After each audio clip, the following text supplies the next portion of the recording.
మనం ఒక ట్రాప్ వరల్డ్లో ఉన్నాం.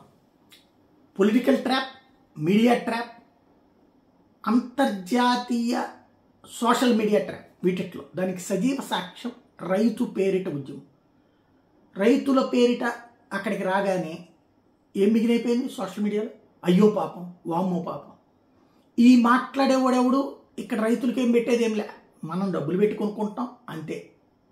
కానీ అక్కడ ఉన్నది మోడీ కాబట్టి, మోడీని ద్వేషిస్తున్నాం కాబట్టి వీళ్ళ పట్ల సానుభూతి పడేస్తే పోతుంది ఏంటి అనేటువంటిది. అంతేగాని ఆ డిమాండ్లలో ఉన్న సహేతుకత, నాబోటోళ్ళు మాట్లాడితే మోడీ సూట్ కేసులు పంపిస్తాడని మాట్లాడుకునే మూర్ఖత్వం తప్పించి లేదు. వాస్తవం దాని వెనకాల నిజం. ఖచ్చితంగా రైతుకైతే న్యాయం జరగాలనుకో. కానీ రైతు పేరిట మోసాన్ని ఎలా లెక్కలోకి తీసుకోవాలి? ఇప్పుడు ఏమైంది?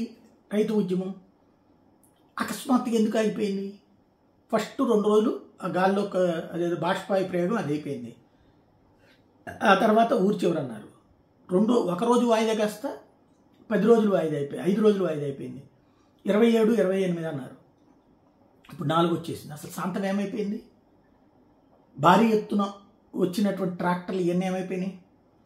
అంటే కథ ఏం నడుస్తుంది? ఎవరో నడిపిస్తున్నారు. ఎలక్షన్స్ పోస్ట్ పోన్ అయినాయి. ఈ ఇష్యూ కారణంగానే, అంటే కరెక్ట్గా ఎలక్షన్స్ దగ్గరకు వస్తున్నాయి కాబట్టి దెబ్బ కొట్టాలని వేసిన స్కెచ్.